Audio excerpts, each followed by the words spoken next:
want to give you a little different view on something here. We are finishing this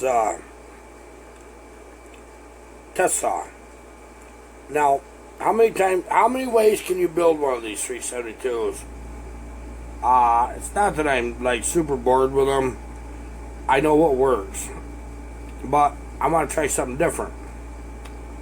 What I'm going to do is I'm not getting carried away on the secondary transfers, but I am the primaries, which that's there and there. I'm going to do a little work to the secondaries. I want this to aim in a different area.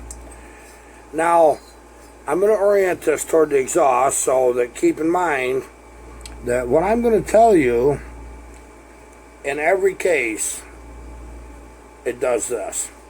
These 372s inherently have a problem getting the same amount of flow up and across the top of the right side, the change side of the piston. The left side, the primaries, actually do a good job, and the secondaries. But this one up here, which would make this one right here, doesn't. I'll tell you how I know that. Recently, I've took a few apart, including this one, that I'm testing, and looking at the carbon track on top of the piston. You got primary from both. On the left side, have a nice little track. It's a little clean spot, and then the right secondary. And now what I'm doing on the saw, I'm leaning on that primary on the right side. Okay? And obviously exhaust, so it's the right side. I'm leaning on that primary because I know I'm going to have the saw apart a bunch of times doing different things. Test saw, that's why it's a test saw. That's what we're doing. Now, interestingly,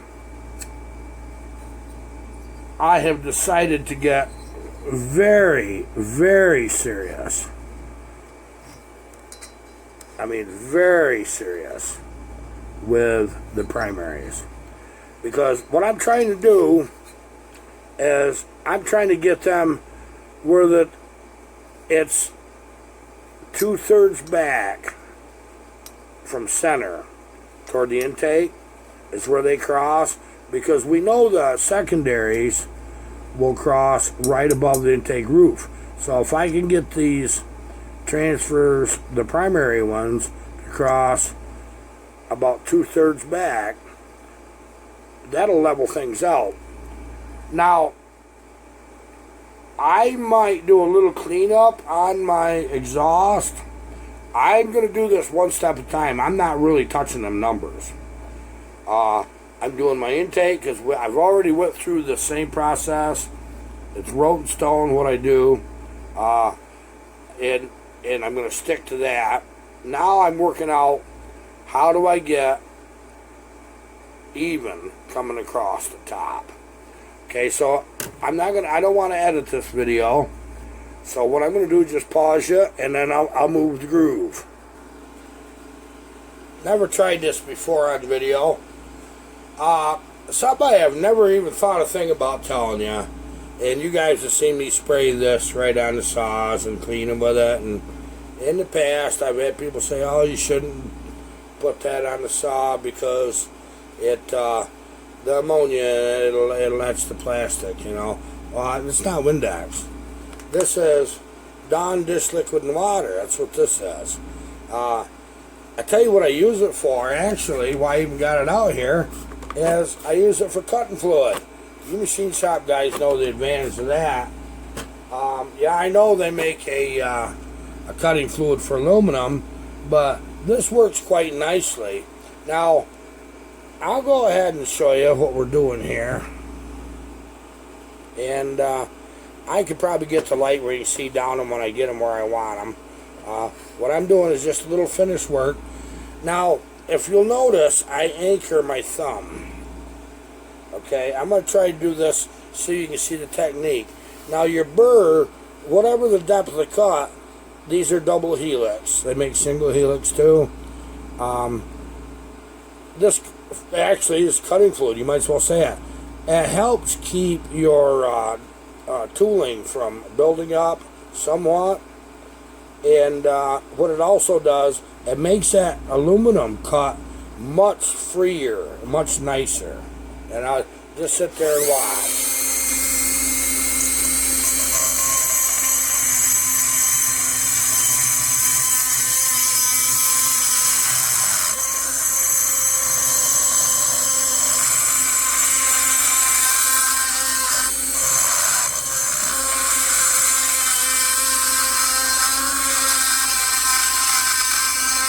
I'm working right in the bottom, so I'll get a little chatter.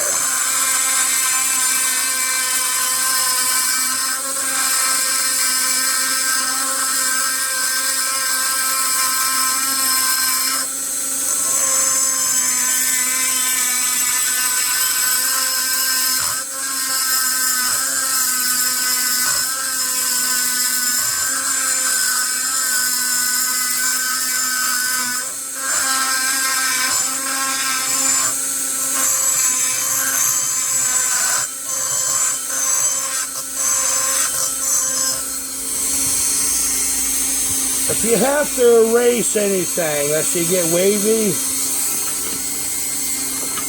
spray it down good, go backwards a little bit.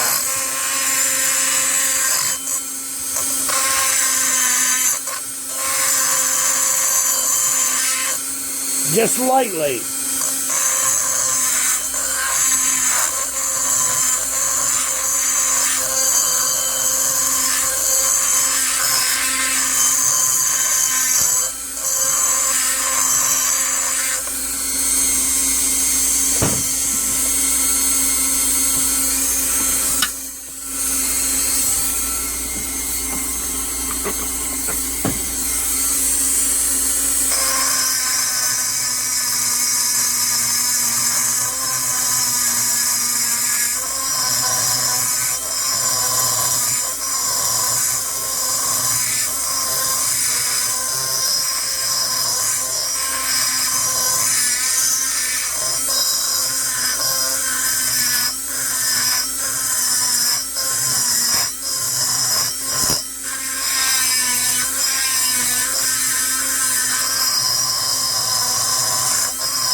You notice you don't hear the RPMs drop.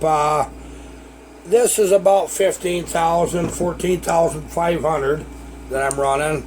But when I blow them out, I give them a little squirt that helps keep things together. By doing this, it keeps things from floating in the air, which is a good idea.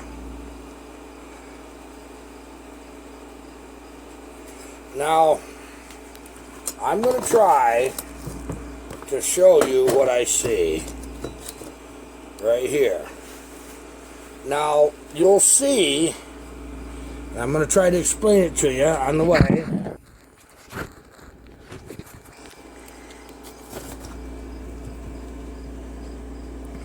Okay, you see how you can actually see where the port, the transfer port enters the cylinder, and the same thing on this one. By getting this one a little closer, in theory, what I'm going to have is more airflow, which carries fuel mixture, up this side right here. And that's my primary, this is my secondary. So let's just see if that's indeed the case. I got a little more cleaning up to do. I might as well just leave this run while I'm doing it.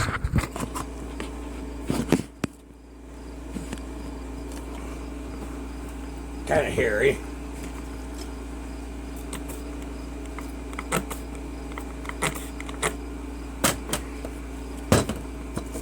I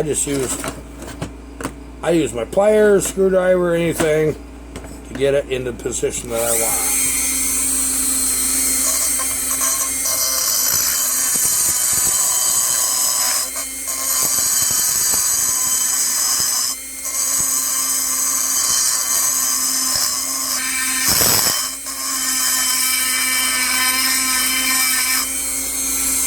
Don't be afraid to use the ball end on these double helices.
You guys already know, you've heard it enough times, I like rough, but it's a rather smooth kind of rough.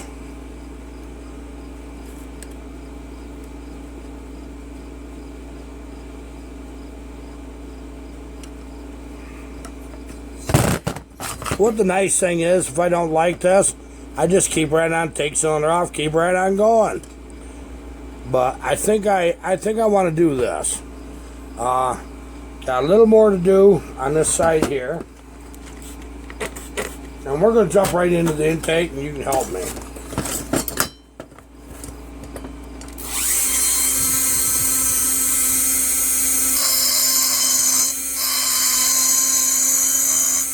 Let it cut. Don't make it cut.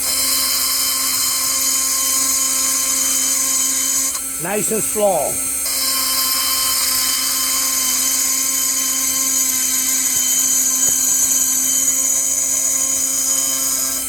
You can tell where I lighten up because it'll get nice and clean sounding. When I'm gouging it, it drops down on RPM.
That's all I want to do on this.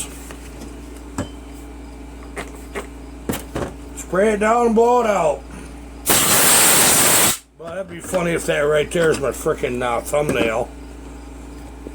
God, I hope not. Now, this one, I'm only going to take about 20 thousandths off the floor of the intake.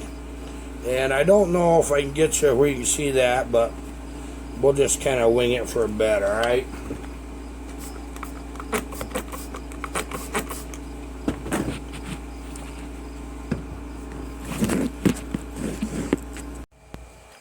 Okay, now, you won't see a lot from this view, but I'll do my best.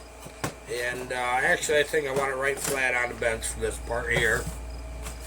Get my little Dawn Disc liquid. I don't know why I didn't tell you guys about this. Sometimes I don't do it.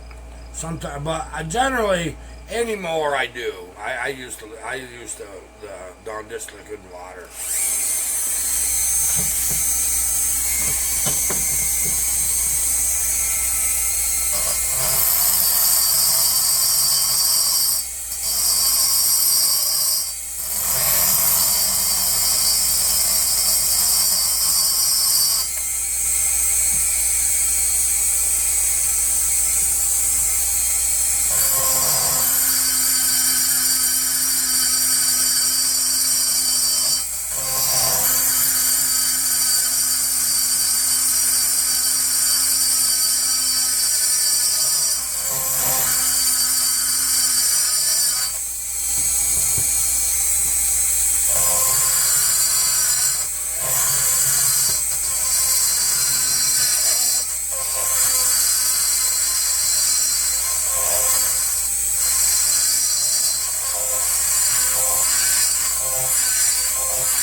Something I was going to mention before, guys. You don't need to make this hole bigger on most saws. But I tell you what happens when you start getting big here. You have high velocity coming through your carburetor, through your intake tube. But where it goes in here, all of a sudden it hits a slow spot. You don't want to slow that down a lot. It widens out in there enough anyway. But we're getting blending in the floor to what I just did. I took about 20 off of this one, is what I did. I changed it a few degrees. I'm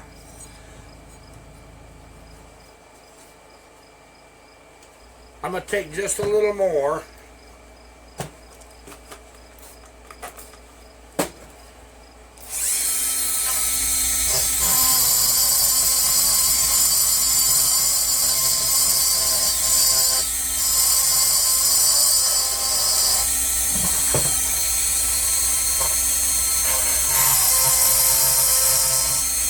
Hear the tool, it's how it's cutting just right.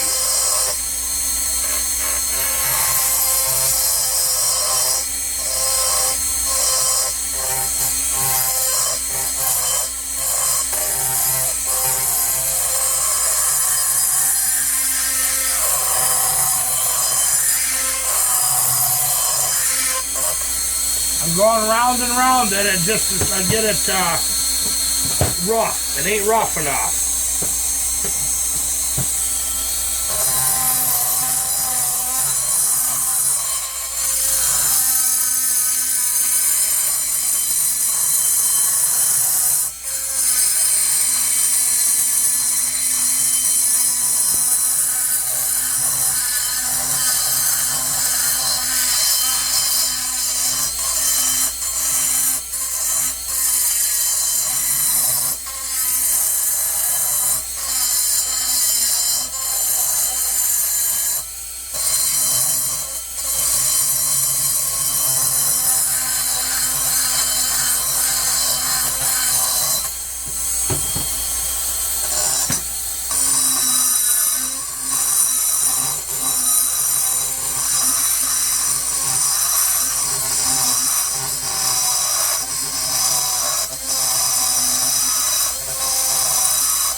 And don't really widen the sides going in the cylinder.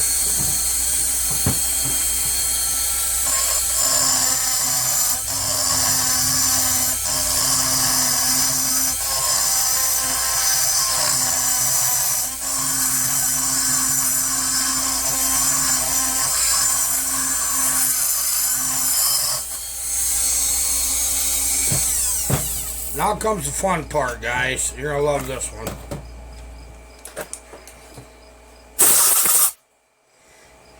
See, we got, now, I'll tell you one thing I do is, like over here, I oval that more. It's a little straight. I get that on the inside. you know, right here on the inside of the cylinder, right in this area. I'll get that just a little more oval right where it meets the cylinder on each side. But that's the finish you want on your intake. No smoother. Laminated airflow flows more air fuel. It keeps the fuel in suspension because it doesn't allow it as much to come in contact with the outside of the intake. Now, what I do in the roof, see how that's shaped? It's flat across there somewhat. I'm going to even that up so it's absolutely straight, because it's not. No more. Don't take very much off.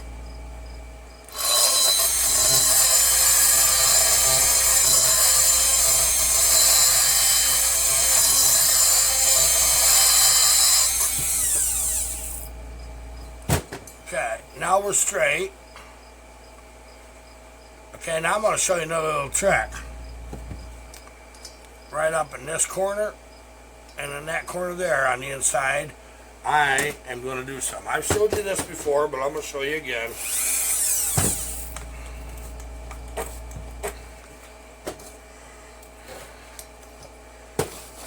Gotta get this where I can see it.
Okay, let me get it just a little evened up. Now I'm going to show you what I just did.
Okay.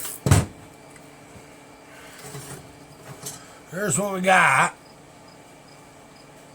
Okay, that obviously cylinder's upside down. You leave that bridge in the center of that. Okay. We blow this out.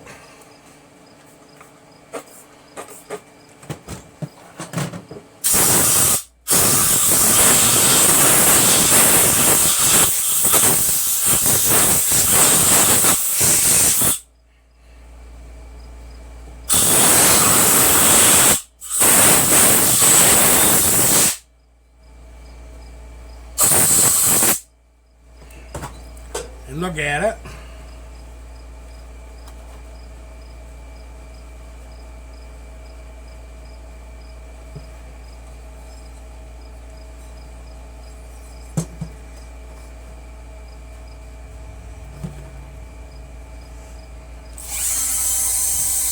Got one more little thing I'm going to do.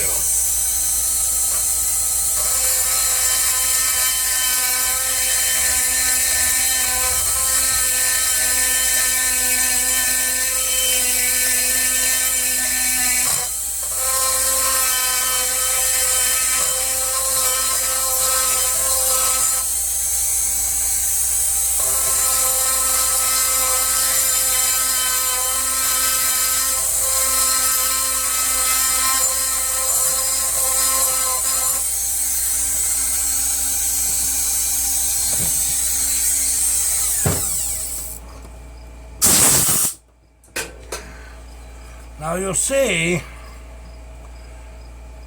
at the base, if I get the light right, you see where that my tooling comes in here and here. I just cross it with a line, leave a shelf right there. What that does is it hits that and it promotes that air going down into the cylinder, okay? Laminar flow. Now, okay, why do them funny little things right here make a difference?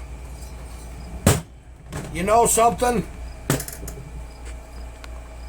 I can't tell you. I just know it does.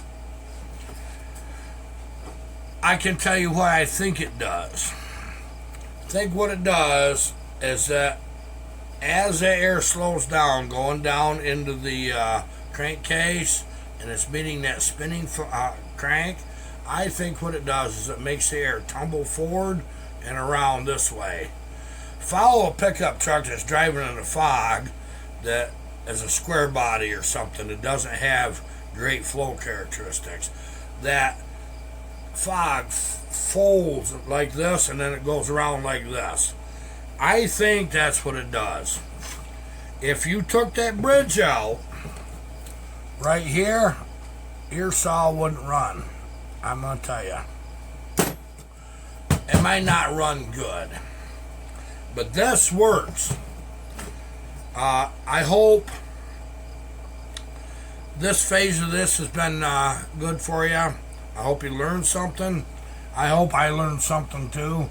I got just minor little things I want to do to this, but I'm not touching the exhaust. Not at this time. No grind marks, no nothing. I'm only testing transfers. This is the intake I generally run anyway. I'm testing transfers. I'm trying to get a little more air to go up that right side. That's what I'm trying to do. Okay? I think what I'm going to do is put this video together and clean all this up, and we're going to assemble a saw. What do you think of that? That'll be the next video. Thank you. Goodbye.